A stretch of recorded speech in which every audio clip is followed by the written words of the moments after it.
to I Birth Legends powered by Station Heads. And today we have the beautiful Faye. And Faye is Dave East's mom. Welcome, Faye. You look amazing. Sure. I wanted to talk to you about a few things and let everyone get to know who you are as a person. Now, let's start with the back history and everything on your son. Now, Dave East is a recording artist, and he's tall and he's handsome. Did you ever think that he'd do anything else but rapping? Like, what did you think that his aspirations coming up would be, and what did you think that he was going to be like when he was older? Basketball player. Yeah, I could totally see that. I figured he would go all the way to the NBA. Mm-hmm. And because he started out, my husband, when he first, I had a C-section with him. Mm. And when he came out, my husband had a cap and a ball. That's so amazing. And took a picture with him, and he said, "This is my NBA player." So you guys already knew that he was going to be something special. What happened with his athletic career? Well, he, first of all, he had a full scholarship in basketball. Oh, that's amazing. He did a school in Richmond, Virginia, and then he went to Baltimore. He had a full ride there. He got all the way up to being a senior and had a little squabble with the coach, and he just walked away from it. But that was life-changing. He walked away from a full scholarship, so many probably don't even know that not only was he athletic, but he was also really intelligent enough to secure a scholarship. So that's like amazing in itself. And then you're talented on top of that, multifaceted, you know? So that's pretty cool. So he's a Gemini, right? He's born in June. Yes. So they're innately really, really creative, right? Yes, Dr. Really Jekyll creative. and Mr. Hyde. My husband and David. Both. David Jr., David Sr. Those heavy discussions, because I know they're so passionate about everything. Yes, yes. What are your fondest memories with him? Like growing up? Yeah. Growing up, we were best friends. Oh. We got every move I made, he was right there with me. That's amazing. He was a very good kid. He wasn't a crier. You know, he walked at 7 months and threw his bottle away before he was even a year old. He tossed the bottle. He was a wonderful kid. That's amazing. He seems to be a really, really good dad, too. When he told you that he was about to be a dad, how did he tell you? Oh, wow. He was so excited. And I was like, oh, my God, I hope it's a little boy, because I have 2 sons. Oh, okay. Yes, my baby son, which he's 4 years younger than David. Okay. And I prayed to have boys because I never knew anything to do with hair. Oh. But when it was confirmed that we were having a girl, it was just exciting. And David loves Kyrie, and Kyrie loves her father. That is so cool. Yes. What advice did you give him when you're like, you know, you're about to be a dad, things are going to change and they're going to change fast? What was the advice that you gave him on being a good dad and what he should do? Yes. First of all, watch who your friends are. Not having the baby around too many people.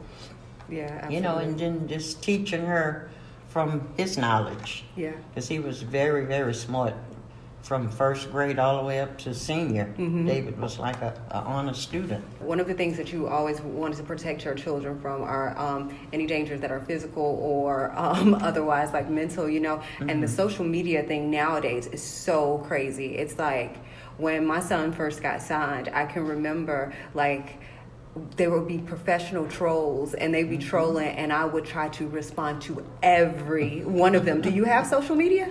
Yes, I do. You do?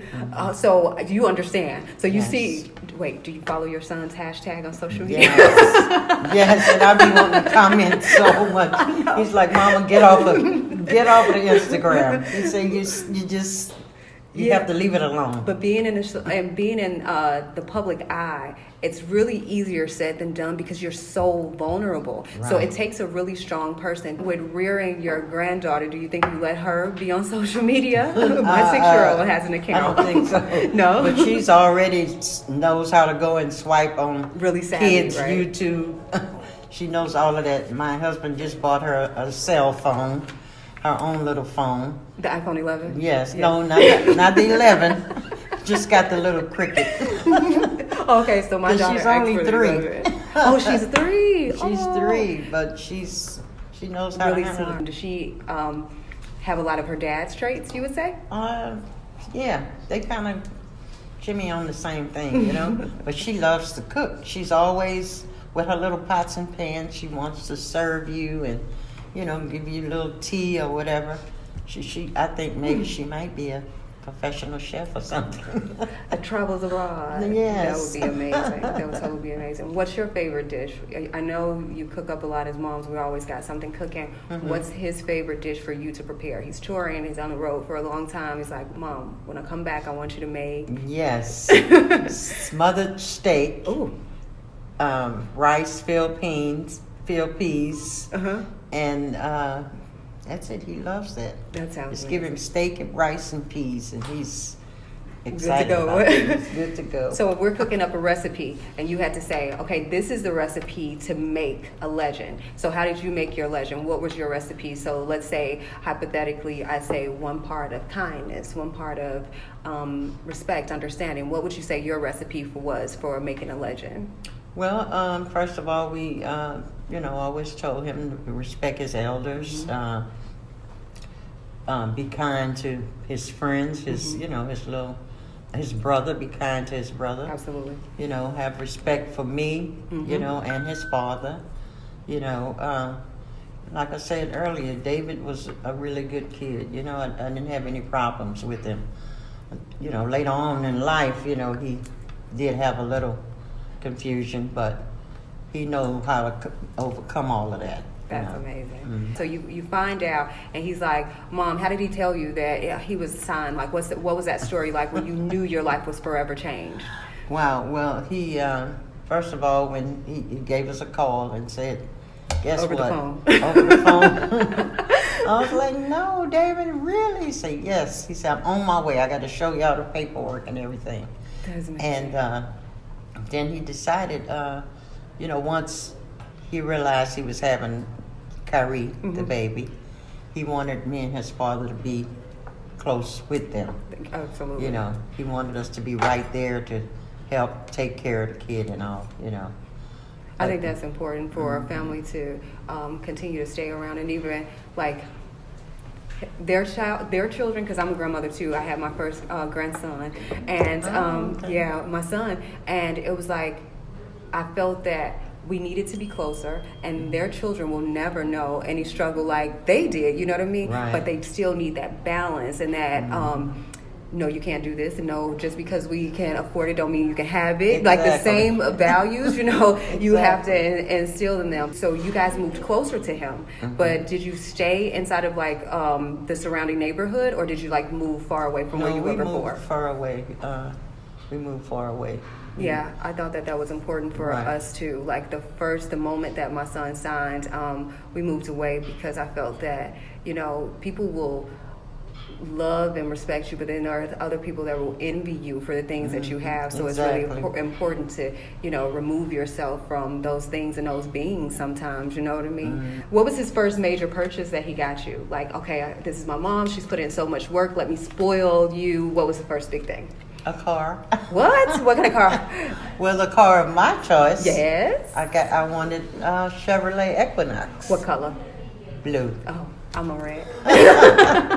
So you Yes. got that's Right. amazing. And I love the car. He's like, Mama, get any car you want. Because we've always had the Mercedes, And I said, well, let me just try the SUV. So is he able to drive the car even though he paid for it? Are you like, hands off my baby, or can he drive, he drive it? Well, David is really not a driver. Oh, no? No, he's spoiled with drivers. You know what? The funny thing is, my son, he just got his license like 2 months ago. Oh, wow. But that didn't stop him from taking a couple of cars of mine. So it was long overdue Hey. that he should have gotten me. It's long overdue for David. That he should have gotten me a car. It looks Yes. like we're just about out of time, but this was really amazing. I really loved connecting with you. What do you have personally going on down the pipeline? I know you're always busy taking care of your family, holding down your family. What are you doing that you want to let us know that you have some projects presently or coming up that you'd like us to support you with? My husband loves to cook.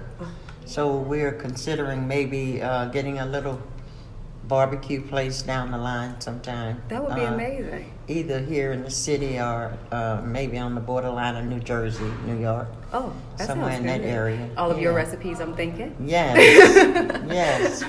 Do all the shrimp creoles, gumbos, the different, and the barbecue. I can totally see that. You pouring into that time and attention and just seeing that thing come to fruition, that would be so amazing. Well, when you start it, you have to invite us out. So the next time, we'll be on spot, on location at your site. That would be so cool. Yeah. So let's close out the show. You have to tell them your name, your child's name, and birth legends. Okay. My name is Faye Brewster. My son is David Brewster Jr., a.k.a. Dave East. And I birthed a legend. And I birthed a legend.